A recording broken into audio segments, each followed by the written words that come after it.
Hello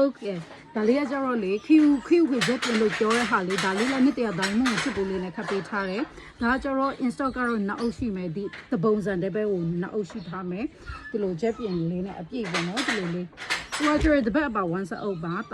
လကိုနောက်အုပ်ထက်အပူခပ်ပေးလို့မနိုင်တဲ့ဟာပေါ့နော်ဒါလေးက Q ခွေချက်ပြင်ပေါ့Q ချက်ပြင်ပဲပြောလိုက်တော့ကိုကြိုက်လို့ကိုအဆင်ပြေတယ်လို့ပြောဒါကြတော့ဒီဘက်အပါ1စအုပ်လေးနော်၄သိန်းခွဲတန်လေးနှစ်တရာတိုင်းမှုချစ်ပိုးလေးနဲ့ခပ်ပေးထားတယ်၄သိန်းခွဲတန်တလကိုနောက်အုပ်ပဲထွက်တယ်ဒါအခု install နောက်အုပ်ရှိပါမယ်တောက်ချင်းစီဝဲမယ်ဆိုရင်လည်းရတယ်ဒါတအုပ်ကို၄သိန်းခွဲနဲ့ရမယ်ဆိုတော့ဒီ3လပိုင်းအတွက် promotion လုပ်ပေးထားတာမသိတဲ့သူတွေမရှိအောင်တစ်ခါပြပြပေးရပါတော့3လပိုင်းလက်လီကောလက်ကကောအကျုံးဝင်မယ်ငါအုပ်ဝဲတအုပ်ကိုလက်ဆောင်ပေါ့နော်လက်ကသမားတွေဆိုလည်းကိုရင်နေချလက်ကဈေးနဲ့ရမယ်ငါအုပ်ဝဲရင်တအုပ်ကိုလက်ဆောင်ရမယ် item တူတဲ့ဟာ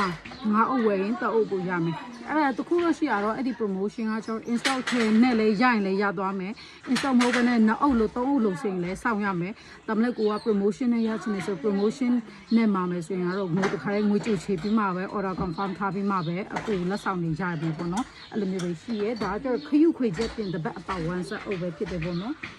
တောက်ချင်းစီဝယ်လို့မရလားဆိုရတယ်promotion ဒီ3လပိုင်းအတွက် promotion တစ်ခါကြီးညာပေးတဲ့သဘောပေါ့နော်ဒါအခုခေတ်ချက်ပြင်၄သိန်းခွဲတန်လေးကိုပြပေးရင်းနဲ့